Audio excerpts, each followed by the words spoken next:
Yeah. Hello. Good evening, everybody. Good morning, good afternoon, good whenever you listen. All that. What I'm saying?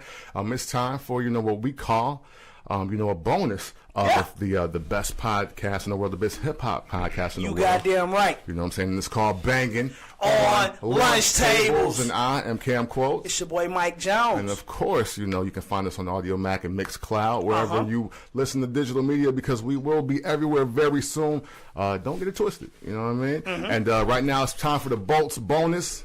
Hashtag Bolts Bonus if you like. And we got a special guest with us, a young brother who is really making some moves, and I got a chance to check out some of his content, some of his music, and I'm actually very excited to talk to him as well as about his name, about his movement, and just the way he's moving, because it's not seen by everybody in the Chicagoland area. So, Need to see it. You know what I'm saying? So one time for the young brother coming through, Mr. Fairplay, how are you doing, sir? Good, man, good. Off a great night last night, too. Awesome, okay. Hey, listen, fuck my content. Let's talk about this great-ass night. What's happening? Where you coming from? So, the Promontory last night. Okay. Thank You Chicago had a show.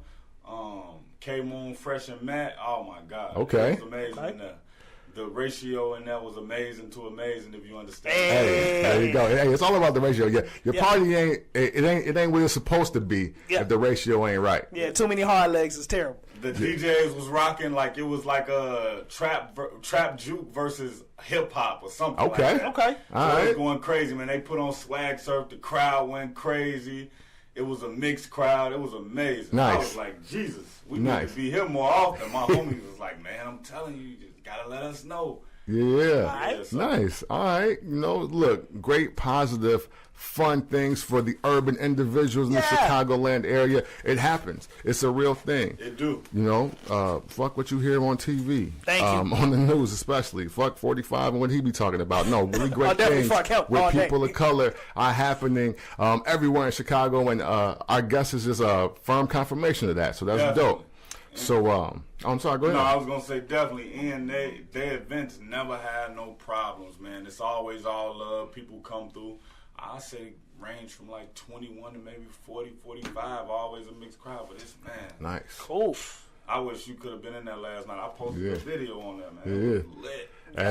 Hey, I'm gonna make sure that I had to work last night, so I was out the game. But I'm gonna make sure that I pull up and stop through, because I can see it in your face. It was a great night. Yeah, need that. I love great nights. On the real. That's just what it is. So we want to go into your story and your whole movement, of course. But the first thing I want to know is, because you are one of the few new rappers that don't have a Young, a Lil, a Trap, a God, or some other just common prefix or suffix to your name. So how did we come up with the name Fairplay? Oh, so the name Fairplay. I want to say I was either between 2 or 2 months old. Okay. So when I was little, I was like a little terrorist. I was terrible. I guess maybe it was the terrible twos. But anyway, so I'm running around the house. I'm at the house with my grandma, and she just like, can you go get his mama from the store? And Fairplay, why don't you sit down? So from then, everybody laughed, my brothers and stuff, so the story been told to me. And from then, everybody just started calling me Fairplay, and then it was the Fairplay, don't play fair, and don't play fair play, all that type of shit. So from there, but it stuck. So when I actually decided to like really, go at the music, I'm like, what better name? Because it's been my name all my life, and the people who don't know me people who already know me by the name might stumble across some content or just the name, be like, hold on, that gotta be, is that? Yeah, that's him. I know it's him. Right. I had that happen a few times, and then the new people I usually bump into, like, man, that's a nice ass name. Like, I tell people my name Fairplay Williams. Hey. All right. I mean, why not? The time. You know what I'm saying? Hey, no, you know what? On the show, we talk a lot about cutting through. Right. And one thing that helps you definitely cut through is a name. So Fairplay, I was like, even when we met at the event, I was like, Fairplay, like, I just remember that name. Right. Because it cuts through. I'm all about anybody that can cut through, because that's how you get seen, that's how you get noticed, that's how you build. Right. You know what I'm saying? Definitely. So it makes perfect sense to me. So that's dope. And the fact that it was a childhood name, it was like, even though there's always cool like MC names in general, but the fact that you know, you grew up with that, so you literally had to. You've been branding that all your life. Yeah, exactly. And the fact that you've turned it into like an art and a movement. That's dope. I like that. Yeah. Oh, bad. Okay. Well, let me see. So, you got quite a few joints out, right? And you sent me one with G Count. Yeah. I love G Count. Yes. Okay. So, and I want to see if y'all feel where I'm coming from here. Like, Underrated. Yeah. No, absolutely underrated. Definitely. But I look at G Count, LAP, Bogus Boys, that whole pocket of time. That's like the third wave of Chicago music to me, right? Who was being your first wave? So the first wave I throw out here, I say it's, you know, Common, Twisted, Do or Die, Crucial Conflict. That's the first wave, right? Yeah. Then you got Bump, Ye, Lupe, Rhyme Fest. Those guys are wave 2. Now I think then you get LEP, like Mickey Halstead, Chris Shields. Yeah. And damn, who else? I don't want to leave nobody Boy out. Gotti came out of that field. But, see, I put them in wave 2. Yeah, I put them wave 2 also. Okay. So and shout to them. Matter of fact, So I've then seen. that means Mickey probably in wave 2 because they all came with the same. I feel what you're saying, but I think it starts off for Mickey with Castro. Like, heard of him before then, but Castro was like, okay, no, that's super hard. This is the push. Yeah. Oh, okay. That, So- liquor store. Yeah, you know what I mean. Yeah. So like when Castro comes out, I'm like, okay, no, like, cause like that was one of the hardest mixtapes of that year for me. I think that was what 13. Ooh, No. That might be like no, 11. Yeah, 10, 11. I'm 10, sorry. 11, yeah. Yeah. Okay. So I count them as wave 3, and like wave 4, obviously drill. So you got Herbo, Bibby, you know, Tink and Dreezy, Dirk, all them. You gotta say Chief Keef. Yeah, right. Chief, yeah, absolutely. And Chief Keef, Reese. But even when that kind of breaks up, now I even kind of throw Save Money and Treated Crew in wave 3. Yeah, Treated Crew did have a nice buzz around that time. They did come through. See, I look at them as wave 3 also, even though, like, you know, obviously Chance and Vic are part of, you know, Save Money and all that. But I treated Save, I always throw them in that wave too. So, the one thing I definitely want to throw out, I want to ask, I guess, is what kind of game did G Count give you, since he is like one of the leaders of Wave 3 for Chicago music? Yeah. I ain't gonna even lie, right? Like, I've met G Count like once before when I was real. I don't want to say real young, but I don't even remember what age I was. But it probably was like 2000. Damn. Maybe 4, 3, 2. I'm not sure. Matter of fact, I met him 3 times. But anyway, it wasn't even what he told me. It was what I watched him do. Okay. Because he came, I had already had. Matter of fact, the crazy thing about that song is 2 versions to that song. Okay. I had a freestyle version. Right. So my man Law B, who produced it, he kind of got up with Count. He was like, "Man, I think I can get Count on this. What you think about it?" I'm like, "Hell yeah, Right. I fuck with Count. So yeah, we can do that." So then I had a version that was like 2 minutes long because I like freestyles basically. No doubt. So then I'm just like, I had that little hook at the end, and I'm like, damn, this ain't gonna be good enough. Like, it's good enough as a freestyle, right. But once I know what he finna come Like, on the track to once you get say, to like, it. it's just like, all right, he finna murder it. Right. So I'm like, I need to start my verse from scratch and figure it out and go over. So it was like, I put a lot of pressure on myself with that verse because I felt like he was finna come do his thing. Right. So that's probably one of the first verses I did, like under some real pressure of being like, I gotta shine. I can't get on the track and look like I don't belong on the track with him. Believe it, I understand it. So he was in the verse when he came in. He had just came back straight from New York, and he came right to the studio, and he had left one of his phones at the crib when he left or whatever. So he was just like, man, I ain't got my phone, but I wrote it already. I know it, but just give me some time or whatever. So he in the booth recording and shit. He leave out, he go smoke, he come back. And then as he recording it, he just like, Money Long, like Train Smoke. Like, he just doing his parts, but what I learned from it is that it's okay to take your time to perfect that. Okay. So it was like, especially by him not really having the words in front of him, but knowing it in his head and having to figure out how he pieced it and shit. Nice. So it'll come to a part where he'll say it, and he'll be like, "No, I ain't said it hard enough." But that's what I'm knowing he's saying to himself. So he keep doing it again and doing it again and doing it again until he got it right. Like, he could have just been like, "Okay, I came here for this feature. I did my business. Let me just do this track and get it out the way." So that showed me too that, you know, always being a professional, no matter who you working with, what the budget is they working with, coming through and doing your best, because that's gonna reflect on you. And he also just really liked the song. So growing up like that LEP era, like, Count was the person who I always would be like, "Man, that nigga's so cold." Like, you know, just being down, like when I was younger, I used to go over to the Hillets and shit, and they was right there by the Ickies or whatever, and hear people talk about, "Oh man, Count cold, he just did this, he did that," like as far as dropping music and shit. And I'm just like, I wasn't too up on them, but then they dropped, I think they dropped something for the summer, it's just something, I can't remember the exact song right now, but that's okay. when he started doing that, I was just like, yeah, he a problem. He a problem. And I like, one thing I like about him is that a lot of people try to use bars that's like, his bars are real good bars, but they stay within the hood element. Like he say pit bull, he say AMG growling like the pit bull at the mailman. Like, that's a tough ass bar, but it still keep that hood element. A lot of people got tough bars, but they can't keep that hood element and make it. It's like, I think it's just, it's understandable by anybody. Anybody can understand that part. Absolutely. Of it. But the pit bull keeps it hood. Yeah, no, absolutely.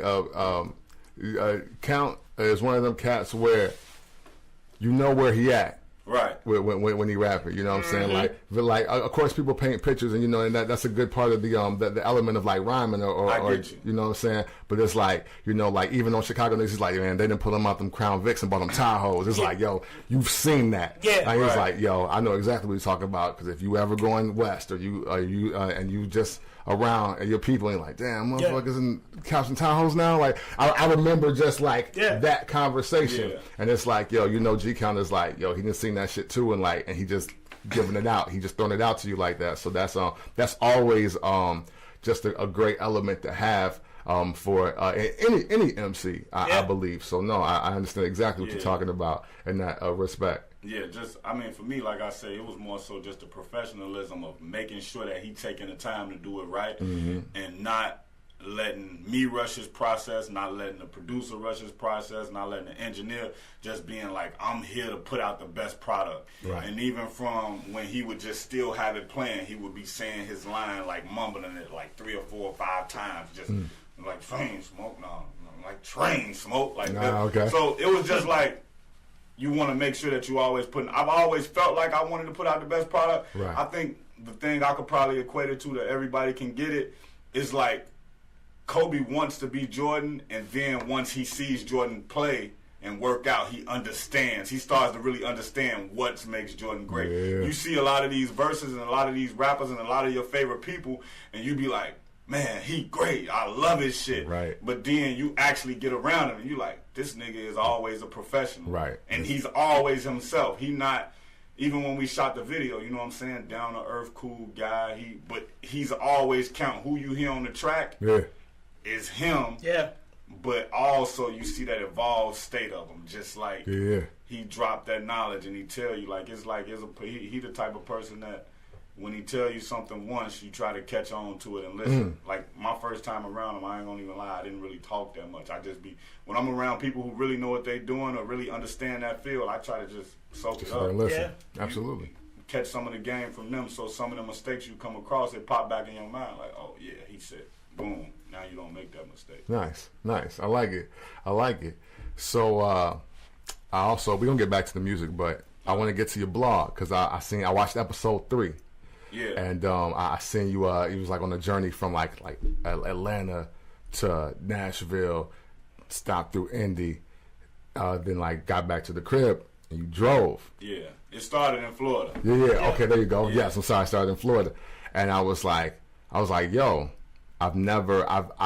you've seen that process, but you've never seen the artist actually doing the drive. Yeah. And I'm kind of a wheel guy myself. Like I went to like 5 cities in like one weekend once. It was like, yo, I was literally like in Nashville, went back to Nap, Columbus, Cleveland, Chicago, came back to Nap, and that was like Sunday. It's like Friday to Sunday. Right. Yeah. So when I seen that, I was like, damn. I was like, okay, because I don't think it's going to be the standard like cliche answer. Like what literally made you choose that method of just getting to point A to point B with your hustle being music? Well, for me, and I do a lot of unorthodox stuff. Like, so let's just say if I got some free time and I'm driving up from Florida. Yeah. Instead of going through Atlanta, I'm like, all right, I'm going to take the coast and I'm going to stop at the hottest malls in there and just talk to people. Okay. And go into the stores, mingle with the people or Yeah. whatever.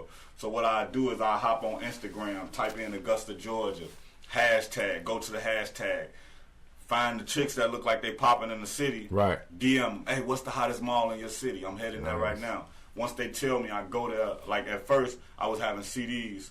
But now I stopped doing CDs because people not really. But I got like my business card now. But anyway, Gotcha. I go there with the CDs and I walk into the stores like the DTLRs and shit.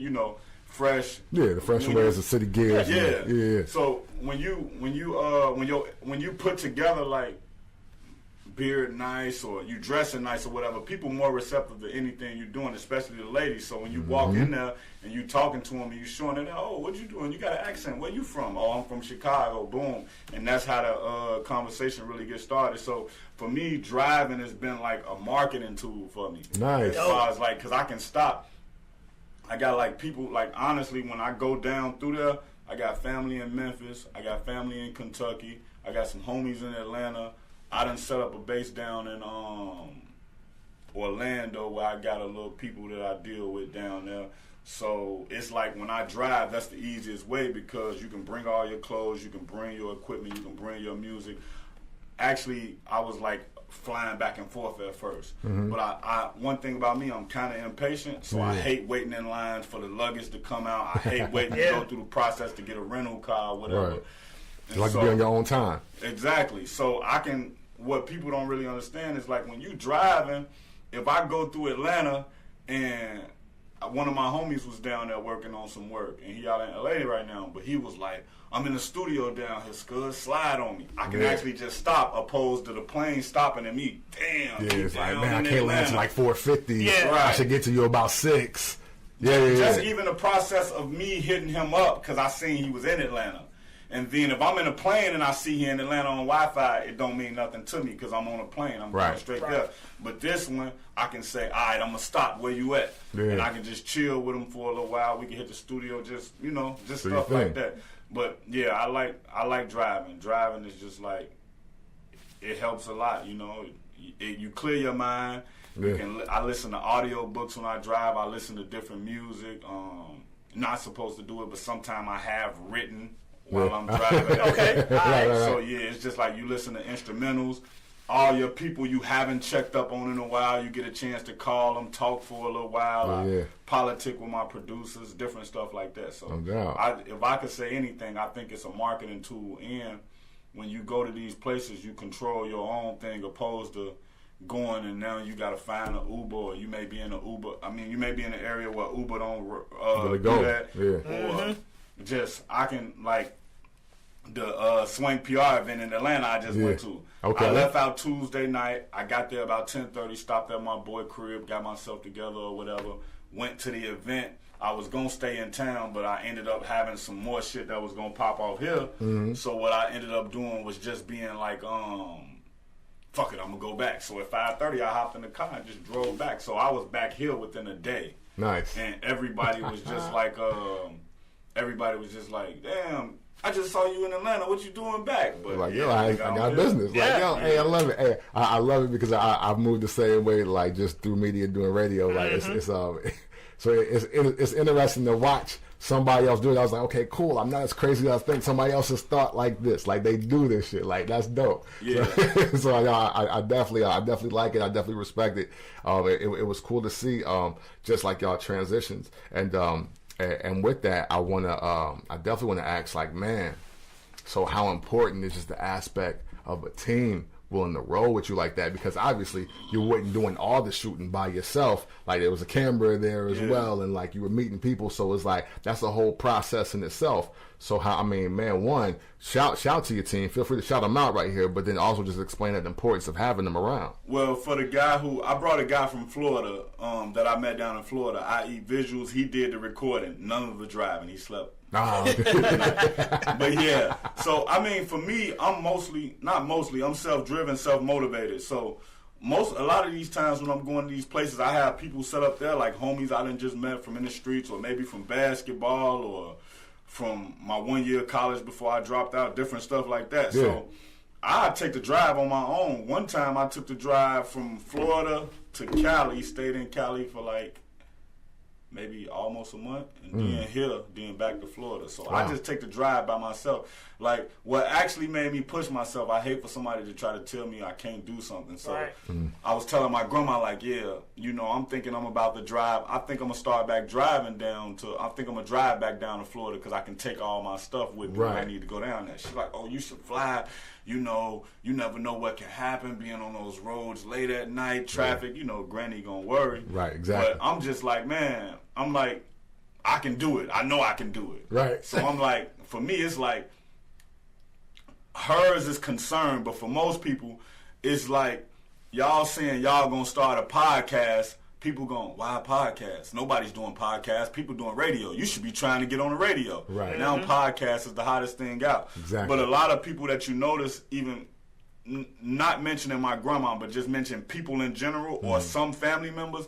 So they never had aspirations to be a disc jockey. They never had aspirations to go to the NBA, play basketball, be the biggest drug dealer, whatever. They never had those aspirations. They aspirations was to get from point A to point B, which would be being born, taking care of their life, and dying. Right. So you driving your car back and forth to all these states, you going there for a day and coming back, somebody telling you the night before that you need to be here, and you saying, fuck it, I'm just going to take the chance, and you going to go. They can't fathom that because they never wanted to do nothing like that. So a lot of times people will push their insecurities on you, and if you're not strong-willed enough, you will end up falling into a life that you will regret. So at the end of the day, whatever become from what I'm doing with music or won't do, I'll be able to look back at it and say, man, I gave my all. Like when I was playing basketball, I only went to school for basketball. Let's be honest about that. Let's do it.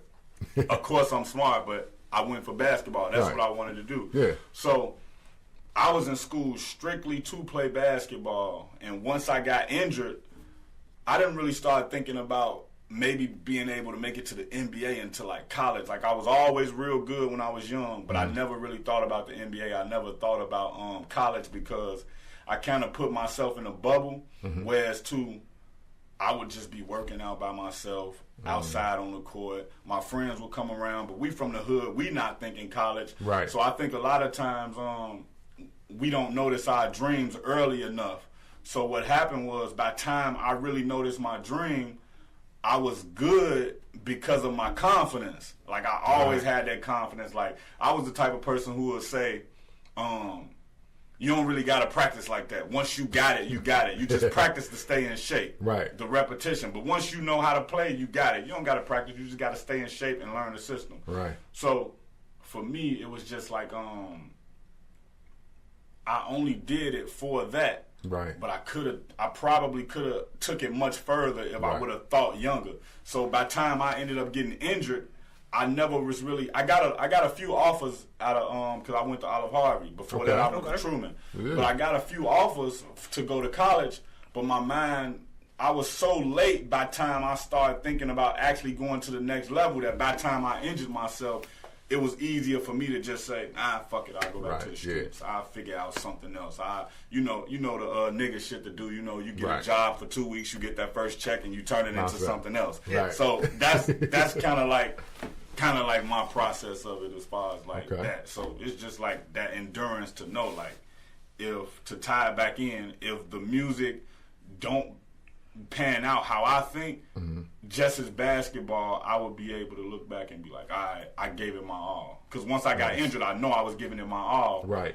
So it was nothing to leave behind. Like, oh, I didn't do this, I didn't do that. Nice. So, long story short, don't let people push their insecurities on you. Just do what you feel, especially if you're talented. Right, absolutely. Hey, I like the way he's talking, Jones. I'm sorry, I'm taking up a lot of time. No, you good, man. But Right. like, because he said he was an audiobook listener too. I'm here as long as y'all need me. But we gotta talk audiobooks because I think we've listened to some of the same books. I want to know what are some of your favorite audiobooks off top. All right, so Black Privilege. Okay.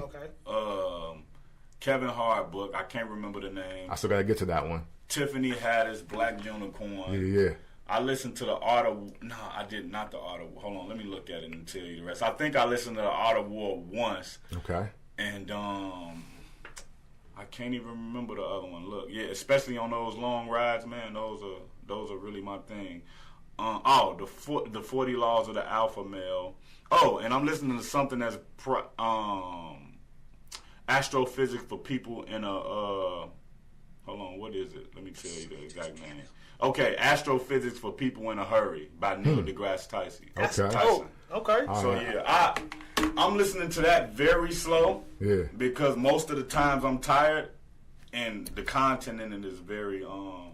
It's intense. It's like it's real intense. dense. it's all deep diving into like, okay, whoa, that's a layer. Yeah, That's a layer. But you'll have some parts of it where you like very interested in it, and then you'll have some parts in it where you're not interested at all. So being tired, you'll doze off. But I'm listening to it. Eventually, I'll finish it. Not sure when, but yeah, that's interesting to me. I'm gonna throw out some books that I think you've listened to, and if not, it's so mind-boggling. But you definitely should listen to them if you haven't.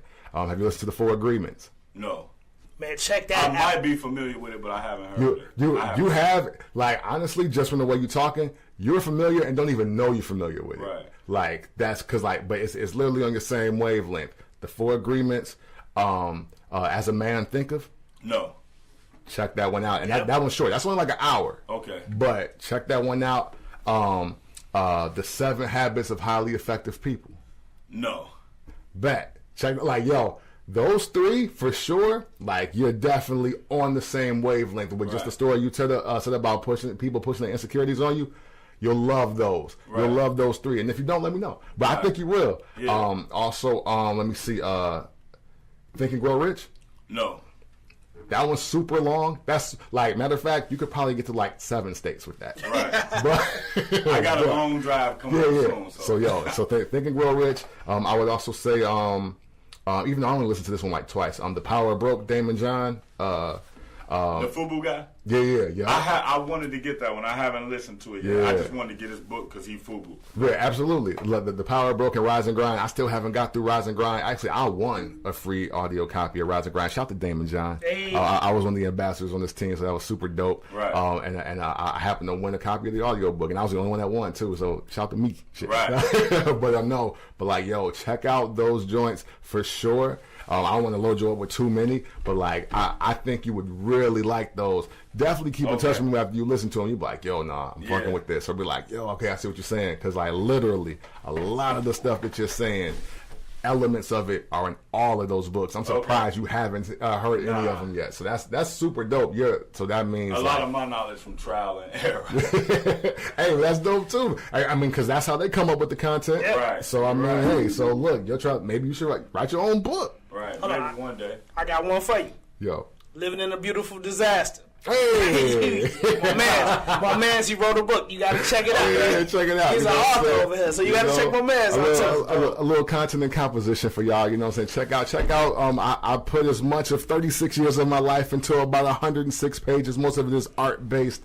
But yeah, you know, it's available on Amazon. It's no audio yet. Send me the link. working on that. Yeah, you For gotta sure. work on the audio. Yeah. You're a disc jockey. You already got the voice. Absolutely. You got the voice and You should everything. definitely work Hey, yeah, on the I audio. appreciate it. I'm definitely gonna do it. I'm trying to do. I want to do something that's not the standard audio book, though. I want to do something that's like real robust, real grandiose, and has a high production value to it as well. Because some of it is just gonna be like storytelling, but a lot of it, we need elements. We need elements, and that's the only thing that's taking so long. But it came out in May of 2018. Man, y'all got plenty of time. It's gonna be here until long after I'm gone. So and I got more coming. Yeah. So we'll talk about that. But no, man, I definitely think you'll love those because your process, your mindset, I think it's going to fit right in really well with what you got going on. I'm gonna toss it to Jones just in case, because I got more questions. I don't want to take up all the time, because once I get rolling, I get rolling. Now, I had a few. You talked a lot about having that confidence. Yeah. Where'd you get that from? How did you develop that confidence, that strong willing to believe in yourself? The same way I'm trying to instill it in my daughter, the confidence, by dealing with my own conflicts. Okay. Like, I'm the youngest of like 5 or 6 brothers. Mm-hmm. But when I used to get into trouble, or like, I guess when you call trouble like fights or issues with other people when I was much younger, I would just figure it out myself. I would try to figure it out. And sometimes it would, sometimes you might get in over your head, or sometimes you might take a few lumps and bruises, but now I can handle this. Yeah. Mm-hmm. So that's what happened, and that's one thing, like, when I speak of the confidence and trying to just instill that in my daughter, who is 6 right now, she go through some things at school. Sometimes, she go through a mixed school. Mm-hmm. And sometimes the kids may say some things that she don't like. Yeah. And I'm just like, okay, so did you tell the teacher?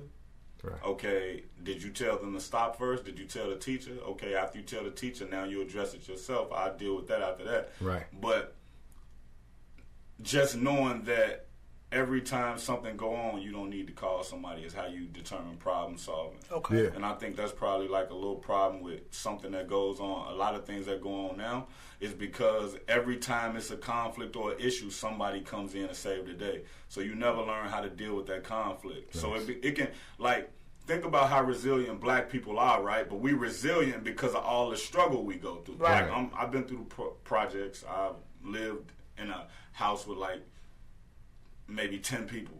Mm-hmm. Been dirt poor, had my daughter, and like trying to figure out how to get back on what I need to be on or whatever. Yeah. So that struggle builds your resiliency. And a lot of people, when you don't have that struggle, or when you don't get a chance to figure those problems out for yourself, you have things like mass shootings or people who commit. I think suicide is so high because people not able to cope, because they're not given the coping mechanisms, or they're not given the chance to deal with their own problems. Yeah, condition themselves to give up. Exactly. Yeah.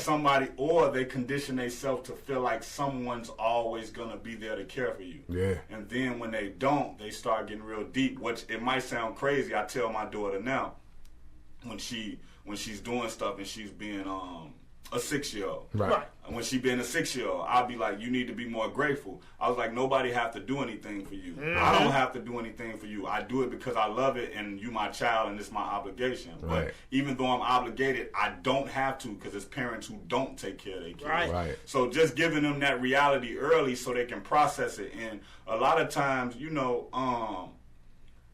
they say a lot of lessons that your parents taught you when you were younger, it kick in when you need it. Yeah. Oh, that's what they meant. Yeah. So even though she's 6 and she's very smart, she might not process it now exactly how I said, but she come back later sometimes. She's like, oh, Daddy, so when you said, and then be like, yeah, she gets it. Absolutely. That's important. It's important to instill that. And we all have daughters here at this table. Yeah. So that's great, because I've in the process of now teaching my daughter, who just turned 8. Right. Like, hey, you work for things now.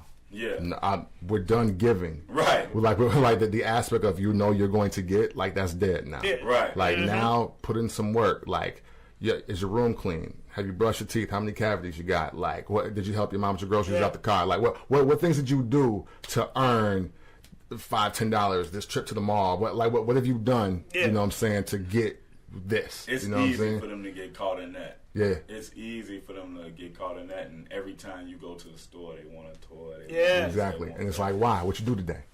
You know what I'm saying? Yeah. So like, and it was like, and for some people, I was like, man, why are you doing that? I was like, because I don't want her to be one of these girls on the gram. Yes. That's expecting niggas to just come off shit because she's cute. Yeah. You know what I'm saying? Or because she here. Like, nah. Like, and plus, I don't want that kind of dependency built on nobody around me. Like no leeches, no bullshit like that. Like, nah, we all work, we all eat. Everybody works, we eat. Like, and that's just the mindset I want her as a young person, to get into. Like, I've never, babied my daughter a day in her life. Like, I was at 3 months. I'm like, hey, Layla, how are you? what's going on, like not like having real complete sentence conversations with her. So I respect that. I like that. Yeah, man. Now I gotta ask, bring it back around to music. How does all of that influence the bars that you putting together, the music? How does that confidence and all that work through the art that you're putting out? Oh, I mean, it just, so for me, I think that my art is easy to do because it's a reflection of life, you know, growing up in the streets, being from the projects, having brothers and uncles who were super heavy, having brothers and uncles who were super heavy in the streets or whatever. So it's just a reflection of life, of just my family come from the streets. I mean, I come from a background of a home that was broken, but also that it was some love there. And looking back in hindsight, you know, sometimes your parents work so hard that you don't even realize that it's love until you look back and realize the sacrifices. But so how I put into the bars is just the authenticity. I try to keep it about what I know. I try not to speak on stuff I don't know. I try not to speak on stuff that I haven't came across, whether from myself or one of my homies or, you know, just from different aspects of life. And I try to make sure that if you listen to my music from like Family and Money 1, Family and Money 2 to F.E.D.S, which is F.E.D.S stands for Friends, Enemies, Demons, and Saints. Okay. If you listen to those and even the stuff I'm writing right now,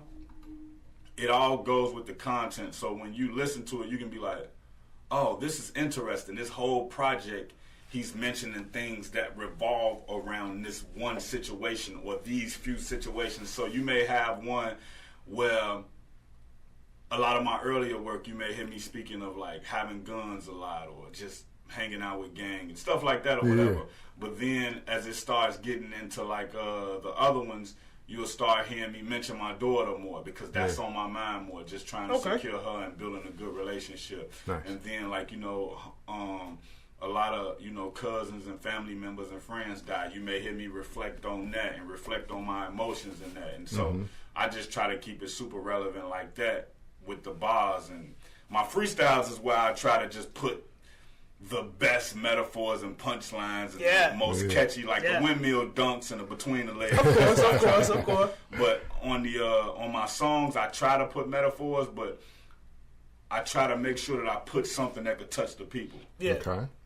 That's just, and that's been like maybe a process of the last year to 6 months, just wanting to say something real and say something that, you know, so I didn't even drop this freestyle yet, but I said, life lessons come light fast, little nigga better buy the wheel.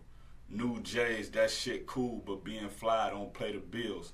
Toting guns don't make you real, but I shoot me and nigga still. Never test me, this ain't class. Like, you know, so it's just like, I'm still keeping this street and I'm still telling you how I feel, but I'm also dropping that jewel on you. Like, yeah, you fresh, but that roof need to be over your head before the shoes on your feet. And I think that's something that we kind of missing, and I think we missing that because it stems back to the confident. I'm confident in who I am. Right. So, which is going to be so random, I went to see the Hamilton musical and I really liked it. That's just hard. Yeah, I'm not ashamed to talk about it, and I'm not ashamed to let people know that I'm into different stuff because I feel like, oh, he not from here, or he don't seem street, or he not hard enough. Like I told somebody a perfect example. You watch some of these TV shows or these documentaries on these serial killers. They'll kill somebody and they'll go marry their wife the next day.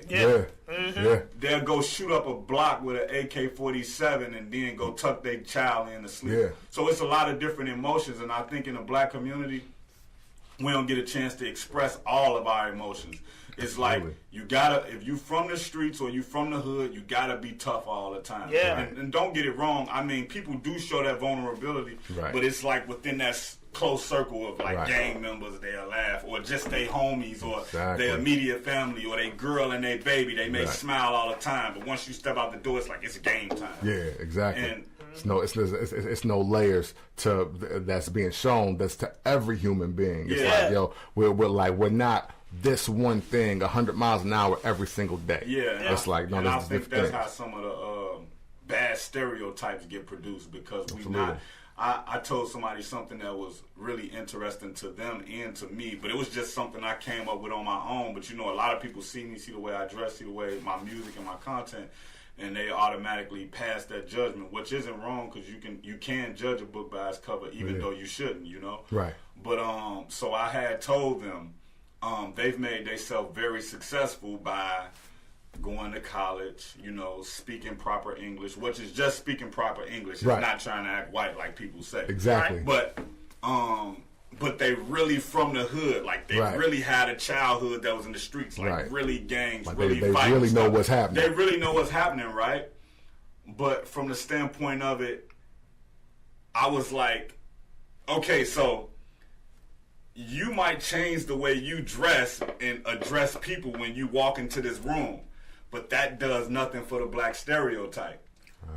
So if I come in a room dressed like this, I show you my music video, I show you my content, I tell you where I'm from, I tell you what I've been through, and you like, man, that story is fucking savage, or it's amazing, or how did he get it, or he struggled, where did that struggle come from, where did his resiliency come from? Right. And then you see I'm not that bad of a person, or you see that it's different layers, or maybe some people who going through these things trying to figure out a way out of it. Right. So as a white person, or a middle class black person, or a person with high education who can't understand our life, it gives you some shaded area instead of just that black and white. Okay, he went to college, he wear that business suit, that's the good black guy. Yeah. He's from the streets, he does rap, he carries himself this type of way, that's the bad black guy. Right. So now you can look at me and be like, wait, you saw Hamilton? Right. Yeah, what? You related that to your life? The Hamilton, the Broadway play. Right, yeah, absolutely. So now it's just like, when they come around that next black person who look like me, and they open the door, they don't think, maybe he opening the door to get behind me. Let me tug my purse in front of me. Yeah. I remember I met that guy, Fairplay, pretty nice guy. Hey, how you doing? I've seen some white people interactions change with other white people just from their interactions with me and some of my other homies who are around me. That's dope, and that is a lot of game that, you know, I think we don't highlight enough amongst ourselves. It's like, there's no reason to conform. That there's no need to be, you know, this type B or type C version of yourself. Just like, be you. Yeah, exactly. Like just like how we're about to talk on the show later about just, you know, like how everybody was so upset about Cardi's actions. It was like, nah, people still fucking with her because that's genuinely, that's in her fabric, that's in her makeup. She is who she is, but like she's on a path that her past is her past, and you can bring that out at any moment. But other than that, it's not changing who she is, the moves she's made, the success that she's obtained. And I think presenting yourself as yourself at all times and showing your layers is a great way to break down all stereotypes for that other side that don't understand where everybody's coming from. Yeah, so they don't. Yeah, most people don't. It really reminds me of MCs in the game like Jay, Nipsey, and Killer Mike. Yeah. What all of the game that you just gave, and dressing the way you dress. Not saying I had any preconceived notions and nothing like that, but I get what you're saying, because it helps to disarm it for the next brother coming along. You see somebody in the hoodie, you ain't automatically afraid because you've already met somebody that dresses, I guess you could say urban, hip-hop, black, whatever adjective you want to throw on it. But it's like, all right, he cool, he's a person. And I think our shorties out here need to see more people like that. Like, I'm intelligent and I dress like you. I don't have to tuck my blackness in or tuck my urban swag in to be intelligent or to have these conversations or even be in these rooms with people of influence and of power. Right. And not even so much that I dress like you or I talk like you, that I'm from where you're from. Yeah. Mm-hmm. Because a lot of times when you from where we from, it's our parents or it's our guidance counselors or the people at our school who telling us you need to be this type of way. Mm-hmm. What they always do, which is, I hate it, they always tell you need to be some type of way, and then the way they told you not to be, they steal it and profit off of it. Yeah. That's a fact. That is a fact. They tried to they tried to get rid of Dapper Dan, and you know, Diddy and Khaled stood up for him. Like, wait, now he got his store in Harlem. Yeah. But it's just like, if they can get away with it, they'll do it. Oh, yeah, absolutely. And it's not even always black and white. It's more so about the money. Exactly. I could make $200 million by cutting him in, or I could make $500 million by cutting him out. Word. Yeah. Yeah, no, absolutely. So sometimes it's not even white or black. Sometimes it's just the money aspect of it. But the black and white part of it is that we always tend to be on the bottom of the totem pole because it takes those relationships and those resources to get it going. Right. Like even when Kanye West was ranting a lot and it was sounding crazy, right. It sounds crazy and some of the stuff was kind of crazy, but I understood what he was saying. No, absolutely. Yeah, I can put this money up to do this fashion, but it's going to take me that much longer to be able to do it. Right. With his influence, it probably wouldn't take him that much longer. Yeah, no, absolutely. Like, even, I can't really get to the bottom of that one and explaining how I want to explain it, so I would think about the Monique thing. Monique sacrificed herself for the next women and the next black women behind it, because now it could have been a racist thing, or it could have been a thing where they just felt like she wasn't funny enough, or she wasn't selling out, or this or that. Right. But what happens is when Monique puts herself on blast and the magnifying glass is put on Netflix, the next person who comes behind, if it's a Tiffany Haddish, you will say, oh, she got a $2 million deal because she's so funny. She probably would have got a $1 million deal and been fine with it. But now the magnifying glass is on Netflix, and they have to do right by the next person. True. So a lot of people, even throughout time, we look at them and we wonder what their impact is. Yeah. And their impact may get them shunned, but it does a lot for the next people. You know, absolutely. No, speaking of the Kanye thing, though, because I was one of the very few people, I was like, no, I get what he's saying, because check this out. You think about something as simple as the Air Force One, right? Plain white shoe that had been around forever, and it's been out since like '84. Yeah, right. And it was never really a big thing. And I know where you're going. You know what I'm saying? But as soon as a Jadakiss has it on, and a Nelly makes a song, and then Bow Wow has a shoe on, and then Jay is wearing them, all of a sudden now, oh my God, this is a great. This is a classic shoe. The value is added by black attention, by urban adaptation, and then when you can put the colors on it, you got the SpongeBob ones, you got these kind of. Now you're switching the colors, and so now it's a full blown thing. The relating that to Kanye and the whole fashion thing, it's like, okay, maybe he doesn't have the greatest eye for the physical, but him attached to it makes it that much greater.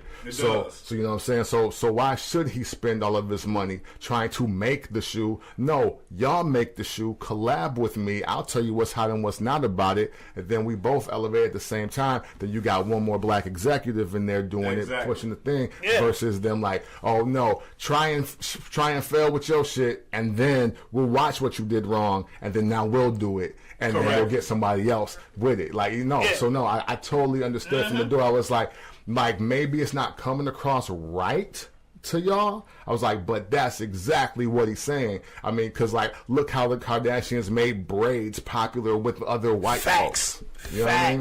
So no, I totally understood it from that aspect. Right. Yeah. I mean, just for me, we know that blacks create the cool and whites create the opportunity. Hey, right, banging on lunch shows. We've been told y'all that, man. Black curates cool. Period. I swear to God, I've had this argument with somebody for like 2 days at my gig about black people curating the cool in the world. And she was like, that's not true, Mike Jones. I was like, fam, if you take a look around at everything that's deemed dope, like swaggy, cool, or whatever, like, yeah, white people got their own popular thing. Like, heavy metal is popular, but hip-hop is the leading genre of music or culture in the world. Like, the streams back it up. So I'm like, how do you not see that? But they are really trying to snatch this and be like, yo, like I remember a couple years ago when Iggy Azalea was out here popping. And she wasn't even a bogus artist to me, but when they were trying to push her as the queen, the new queen of hip-hop in the middle of Nicki's reign, it's like, fam, if y'all don't be careful, they'll snatch this from us fast. Well, see, I mean, and speaking of snatch this from us fast, you starting to see, like, what I don't like is that, so sometime, and the music gonna promote itself, so we can talk about whatever. Right. But what I don't like about music sometimes is sometimes that what we do is, like, let's just say when Slim Jesus had that reign, right? Yeah. He got hot. Don't kid me. Yeah. He got hot, but we seen all these rappers from Chicago start posting him, and he's hot, trying to get off trying to feed off that fire to get retweets and get that viral moment, right? Absolutely. But here we have like the guy L. Hitler from here who on fire right now. Mm-hmm. And a lot of these rappers see him, but they won't give him that spotlight because they scared he gonna overshine him. Mm-hmm. But we'll stand next to the white rapper and say, oh man, he's so cold, because we like, if I get his fan base,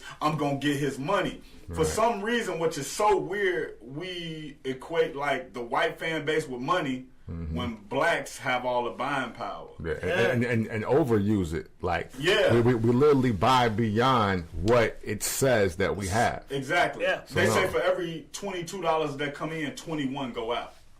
So what's even worse with that, to tie it back to just try to stay somewhat in music and what I'm telling y'all, it's just like, so we accept Slim Jesus, and then Slim Jesus say, yeah, I rap about drill, but I'm a fraud. I don't care if you rap. Some of you other rappers ain't real. They may not be real from a street aspect, but they still from the struggle. They still understand the struggle. It may not have been them, but it may have been their uncle. It may have been their cousin. Yeah. It may have just been them sitting in like the coldest line. One of the lines was when I think Jay-Z told him, you ain't even write your rhymes, you witness it from your folks pad, scribble in your notepad, create your life. Yeah. Exactly. But that's still a form of authenticity. Yeah, absolutely. He's creating from the picture he see in front of him. Yeah. But we accept Slim Jesus, and then we start getting a little pump, and then we get the little Zan.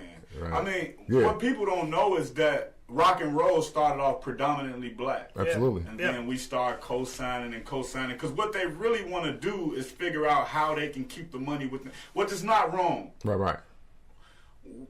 It's just that we got to play the same game. What you want to do is you want to try to keep that money in your family.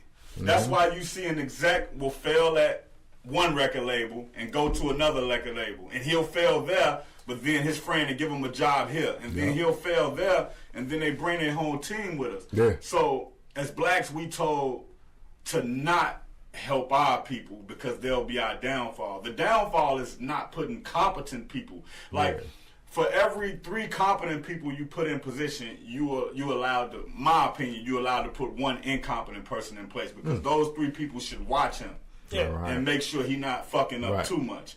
But I think that we just pass off everything that we stand for and everything we build so fast, and then at the end of the day, when our contract is bad and our music not hot no more, and they push us to the side, we hold a grudge to them, and then we start looking back on our life, and we be like, damn, I had that one manager who used to check me every time I was tripping. Man, I remember my homie told me that I was fucking up out here, and I ain't listen. Now I got 30 years. Yeah. So we got to start seeing some of those things earlier, and we got to start giving more of them opportunities to our people. Just like what I said with the music, we gotta understand, like, just from going to that Swing PR event, right? I was able to get 5 different interviews off of those small interviews, and that's just me trying to hustle myself and make sure that I'm not only making the best of an opportunity that was presented to me at the last minute, but also just trying to make sure that I'm letting y'all know what I'm doing, and I'm trying to let y'all fan base know what I'm doing. Right. A lot of people will get to that level that they need to be at in the indie level of Chicago, Detroit, LA, New York, and they'll be like, I don't need to go on they podcast. Right. They only got 2,000 fans. I got 120,000 fans. Right. And they isolate themselves. And what happens is, you may have 120,000 and they may have 500 fans, but that may be a total different demographic where they may. I've had people that I've sent music out to, and then from them I get 5 to 10 followers from them, just from sending that one person. Nice. Somebody that I didn't even think probably would be like, they'll probably be like, it's cool, but they wouldn't. So it's just like working with our own and making sure that we continuing to build our platforms. Because the one thing about it too is that when you get to some of those other platforms, like you mentioned, I won't talk on it too much, but you mentioned the Cardi and Nicki thing. Yeah. So with that, I said that Cardi is messing up her money because the people who endorse you and the sponsors, they like for you to look real. They like for you to be real. They like for you to almost pop off on somebody. Mm-hmm. But once you actually pop off on somebody, they like, okay, she's a liability now. Mm. When she comes out now, we can't book her and Nikki in the same venue. Mm-hmm. When they in the same city, I can't book them in the same city. We don't want them in the same city together. Mm-hmm. Okay, so where a club promoter may have been said, Cardi, come pick up this 100,000. Mm-hmm. Even when it happened with the gang stuff, they tell her, I got 50,000 for you. No, my asking price is 100,000. I got to put 50,000 more worth security on you because it's a heavy Crip influence here, or it's a heavy blood influence here. Right. So I'm not saying don't rep what you rep or don't be who you are, but you got to understand the difference between who you are and doing good business. Yeah, no, absolutely. You're right. However, we're in a reality TV era, unfortunately, and I say this unfortunately. Right. And unfortunately, the more authentic you are in a destructive manner, it actually brings you a little more cachet now until it goes too far left. I think what happened was just enough, right? To now where they know and now her leverage is, well, I'm the hot hand. People want to see me. Yeah. So now you'll accommodate to me. Now if her team is moving smart enough, then that's a different conversation. If they're not, exactly what you said will happen. But that's for later. Right. We're talking about my man Fairplay right now, man. Banging on Less Tables, Bolts, Bonus. Let's get into your music. Okay. Because I wanted to talk about the whole black thing, but I got a book coming out 2020. We don't want to. I can't get too much content. I'm sorry. I got I'm still writing. True. But so no. You mentioned F.E.D.S. now. Is that forthcoming? Is that the singles and the videos that you've been dropping? That's out now. So that's an Beautiful. EP, totally produced by Law Beats. F.E.D.S, Friends, Enemies, Demons, and Saints. Yeah. And it's just exactly like it. It's like speaking on my friends, speaking on friends from the perspective of maybe third person, first person, your enemies, the demons that you battle, and the saints. Basically, the people. The saints can be the people who you in church with, or they can be the people that you fellowship with, or they can be the people just around you that's a homie. Like you and him are saints to each other because y'all came together for a common goal to try to get something done. Right. So basically, it can just be somebody who uplift you. So on that one, I think that's probably my first project. Well, that's my first EP, so everything is structured like a song. But that's my first project where I think I really start being like, I need to say more than what I'm saying, and I need to be more of an influence for my people than just the typical influence that they're going to get. I got you. Okay. So we can expect a lot of self-aware and just retrospective content. Yeah, retrospective. I was going to say, retrospective, self-reflective. Of course, it's still a lot of street stuff in there because that's the core of it. Yeah. But it all, like I say, the little line I gave y'all earlier, it's just drop a few jewels in there. You know, like even on one track, I had them sample the Hoosier Take Me to Church. Okay. And I said Denzel and Training Day, how I look at cops. So it's like being clever, but also saying what you really want to say, and not have to be ashamed of it. You know, and one thing I like to do is that, like, you spoke about maybe doing a book one day, and one thing I have been doing, I've probably been keeping a journal for like the last 2 years, just so when I do pop, I already have the content I need to put into my book or whatever. Nice. But just being that voice that you need to be for your people, because a lot of stuff that happens, I tweet on it, especially like black issues and stuff, but you know, right now it might not get a lot of attention. Some of it do, some of it don't. But later on, when you look back, it may blow up. And that officer who pulled me over as a dickhead, he may still be dirty in 2, 3 years or 5 years. Right. Yeah. Or it may have been some corruption in there, and somebody may pull it up and be like, hold on, who's this Officer Martinez he was talking about? Right. Yeah. And then, so you never know what way you do to jump back, and it's still a little music, but to jump back to Hamilton, his whole thing was securing his legacy. Yeah. You never know how your legacy or when your story is going to be told. Right. So it's making sure that the footprints are there. So when it's told exactly how you see it. Yeah, they don't have to speculate. Like when you look through my Twitter, a lot of people go back and delete their old tweets. I'm keeping them. Right. Yeah. Because I want you to be able to look and be like, man, he went from sitting on a step with like 8 niggas behind him. They pulled up, and now it's just him by himself passing out book bags to his projects. The evolution. He used to stand on 13th and hustle, and now he's giving his old clothes to a recovery center to give them something to look forward to when they go out and not look like bums. So it's like, like you said, it's the evolution of life. But yeah, F.E.D.S, I think F.E.D.S is a real good project.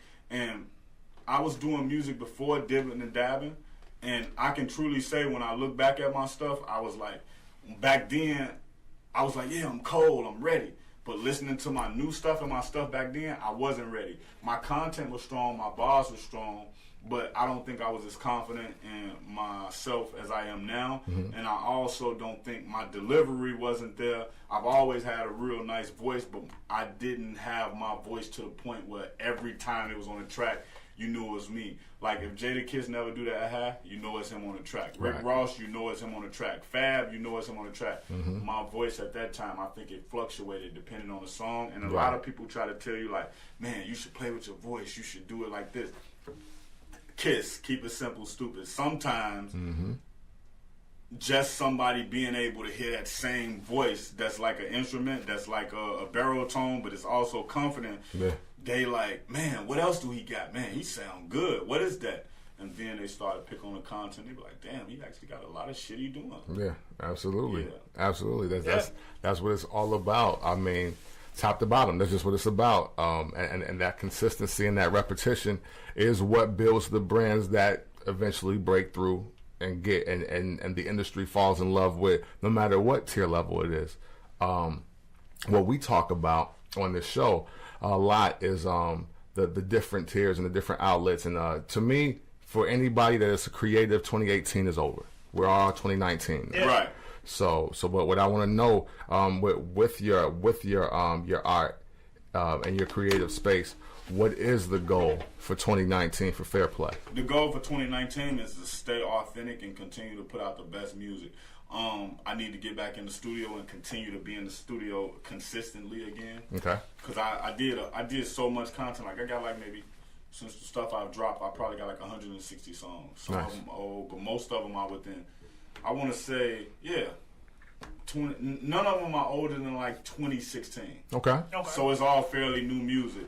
But just being consistent and staying consistent, and making sure I'm at these events. Like even the event last night, I went out to support them. It was my homie Fresh birthday. Came on them through the party. I went out to support them. Nice. But I also made sure that I walked through the crowd and, hey, how you doing? What's going on with you? Where you from? Oh, you here? Oh, what? Like just talking to the ladies in the club and not making it an experience where they feel like, oh, this here go another one. Right. But it was more so like an experience like, hey, how you doing? And then boom. Oh, my name Fairplay. What's your name? Oh, nice to meet you. Giving them a few moments of my time, not even mentioning music, just giving them a few moments of my personality, and then giving them their space and walking through the club, you know.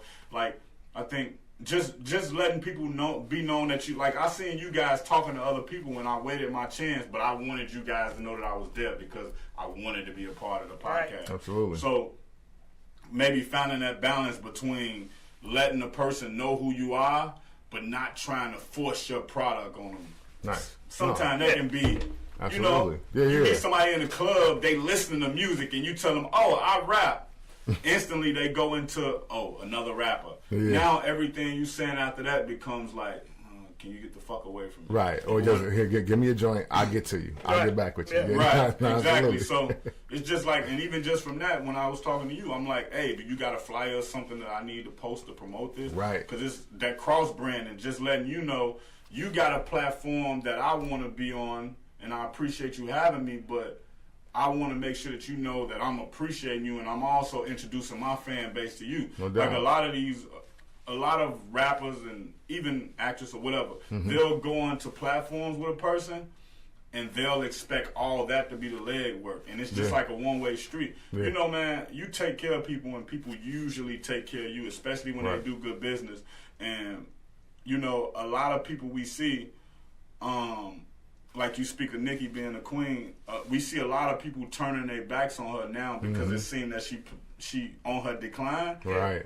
and you hear a lot of bad stories coming out about her, when you hot, people gonna keep all your dirty laundry until you cold. Yeah. They keep it as leverage. So that's why you need to try to make sure that you always doing what you need to be doing, being yourself, and treat people accordingly. You know, people don't let people disrespect you. Don't let people walk over you. Make sure that you're cutting the best deals for yourself, because the corporation gonna cut the best deals for them. But just make sure that you're doing it in a graceful way. And even for me, a lot of times, if it's somebody that's difficult, my manager named Polo Joe, we work together right now. And if it's somebody that's difficult, I'll have him deal with them. Okay. I like talking to people myself. I'm putting something together for the most. But if it turns out to be where I've read them and I see they're difficult, or they study changing their mind about something, I'll turn it over to him. No doubt. I don't care if people know that, but that's just me protecting myself, because it's only so, you know, when you're dealing with the artist, a lot of time people like to be like, you go to Foot Locker, right? Yeah. And your homie worked there. Hey, man, can I get early in the line for them J's, bro? Okay, I got you. Man, you think I could use your 10%?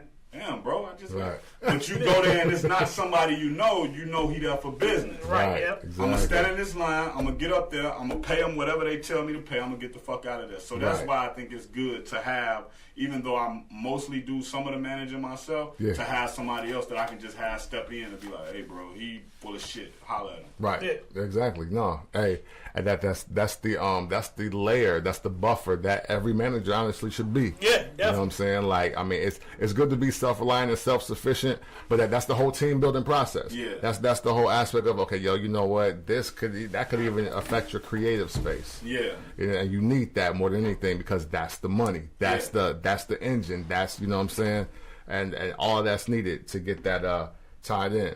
Oh, man, it's just incredible to speak with you, man, because I'm getting a lot of game, and I think that people really need to hear this from an artist of your caliber. Mm-hmm. And one of my favorite jewels that you dropped in the song with Count, as a matter of fact, was "Small Dreamers Don't Live Large."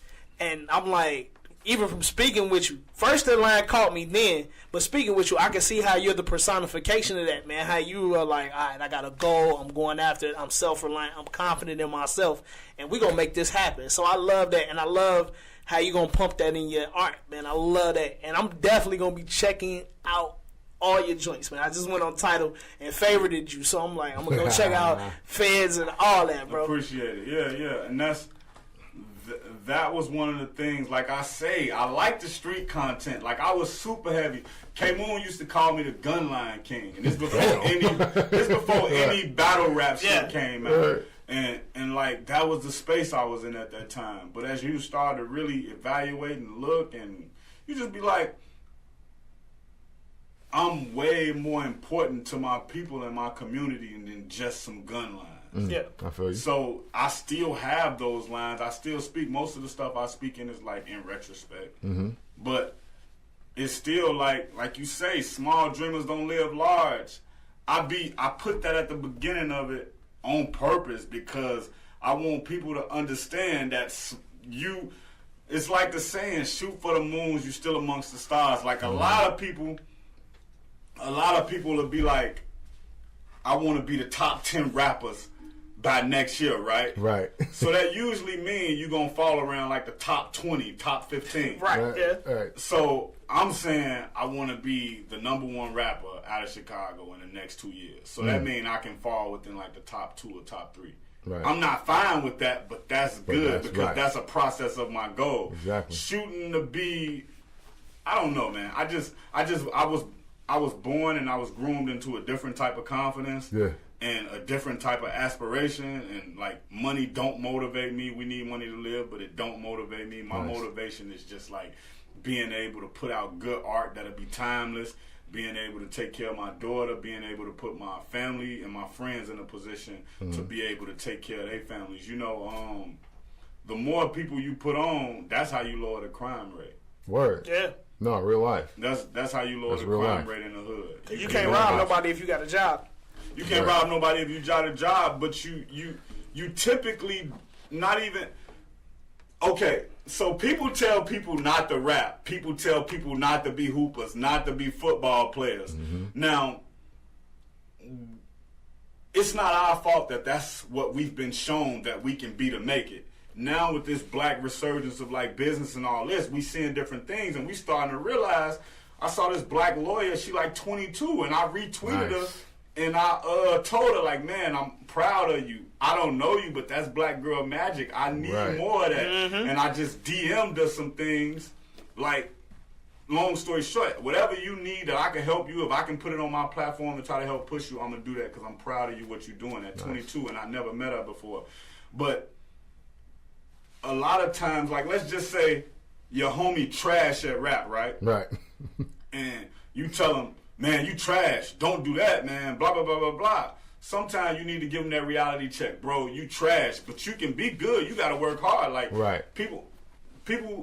some people take the mistake of looking at me and seeing that I dress nice and seeing that I was just out of town and I'm back in town. But they don't know if it was a struggle behind that. They don't know if I took my last $300 to drive there and drive back. And now I'm trying to figure out where my next money come from. So people don't care about the struggle until after you've completed the process. Yep. But they'll look at you while you're in the process as if you made it and you haven't made it yet. Right. But so I just be wanting people to understand that you can't take the hope from the people. Yeah, no. So a lot of times they'll tell you, oh, all you want to be is a rapper. All you do is walk around with that basketball. All you do is go to football practice. He may never make it to be an NFL player, but that give him hope, man. Yeah. You know, a lot of the people, I don't want to say a lot of people, but some of the people that's like out here that rob or sell drugs, they feel like that's their only option. Yeah. Exactly. So you might be like, he might be playing, like, he might like, let's just say Kobe Bryant, right? Mm-hmm. He got the heart of a lion. He gonna win by any means necessary. He gonna do whatever it takes. Mm-hmm. Could you imagine Kobe if he didn't have basketball and he grew up in Inglewood and he had to turn to the streets? Man. He already got the heart. Right. So it's nothing he not going to do to win. Right. And that's what produces those type of people when you kill their dream. Exactly. Mm-hmm. Exactly. Like what I say often is, all right, if you think somebody is bad at something, we'll get them to focus some energy on what you think they can be good at, if nothing else. Don't just shit on somebody's dream and then leave them with nothing. Right. Like, don't leave them with no plan B. It's like, okay, maybe you trash at basketball, but you know what? Do he got the mind to be a hell of an agent? Like, do he know a process? Can he be a coach? Yeah. Like, give somebody else either something even in the realm in the industry. Because if you do take somebody with Kobe's mentality and you throw him on the streets with a gun, he's going to be a legend, but not the kind of legend that you really want to be walking by if you ain't with him. Yeah, you know what I'm saying? So you definitely got to you got to have that whole aspect of, okay, whether you're good or bad at this, whether it's work harder or maybe try this. Give people something else to do, because unfocused energy is a very dangerous thing. Yeah. Like they say idle minds, but oh no, unfocused energy. It's antimatter. Yeah. Man. Listen. Bang on lunch tables, man. Yeah. It's a lot of game right here, man. I've enjoyed talking to Fairplay today, man, and we've covered the whole gamut of a lot of things. Before we get up out of here, though, I do want you to plug yourself, your social, your project one more time for the people. So they know exactly where you are, where to follow you, where you at next, because you're on the road, you're doing your thing. Yeah, man. So like, where can they get all the information that is Fairplay? Okay, so Instagram, Fairplay, FAIRPLAY _2333. Really, that's my handle across all platforms. Nice. My YouTube page is Fairplay 2333. On Facebook, Fairplay Williams, or my fan page, Fairplay 2333. Most of my stuff is out on all platforms. If it's not on like Tidal, Spotify, or Apple because of some restrictions, you'll find it on SoundCloud. There we go. Okay. And then when you go to my Spotify, I usually update all my tours and stuff that I'm doing, whatever city I'm gonna be, whatever I'm doing. So you'll see that on my Spotify. And I post the pluggers all the time. My video for We Ball just dropped today. That's out. Yeah. Shot by Joe McGrath, and it came out real good. So, I just watched the remix, right? Yeah, he's super creative. He a real dope. I found him by chance. Okay. And it turned out to be a really good find. Nice. And then I'm in Texas next Wednesday with the Swank Media Tour again. Okay. And I'll be performing down there in College Station. I haven't decided if I'm gonna go over to Houston, but most likely I will go over to Houston and try to be back up here by like Sunday or Saturday or something like that. There it is. And, just really doing that, and that's really it. That's really it. Just the music. You can find the music. One more time, F.E.D.S. Where can they find it? You can find F.E.D.S on Tidal, SoundCloud, Instagram, YouTube, my YouTube channel. Like, you can find all my music. I really use Instagram a lot. I try to piggyback off that and use Twitter, but if you come to my Instagram or my Facebook, it'll be easy to find my music. But other than that, Fairplay 2333, and you'll be able to find everything. Beautiful, beautiful. Jones, any last things before we get up out of here? Hey, man, I'm just glad I was able to meet you, man. We got a chance to chop it up, man. And, yo, check out this brother's music, man. You heard all the game he was giving you just verbally through the interview, man. Go check out the game he giving you in his art, man. You need to hear that. Yeah, no doubt, man. We got the very self-aware, the very motivated, driven, self-conscious, Fairplay, and the Bolts bonus, all right? Banging on lunch tables. We appreciate y'all for tuning in as always. And we always want you to know it's always, always, always fans over critics. You did. It is support what you love instead of bashing what you hate. And most importantly, we always want you to be safe, be humble, and live hip-hop. Yes. The Banging on, you know what I'm saying? It's the Banging on Lunch Tables podcast with Cam Quotes, Mike Jones, and our special guest, Fairplay, and we are out. Yeah.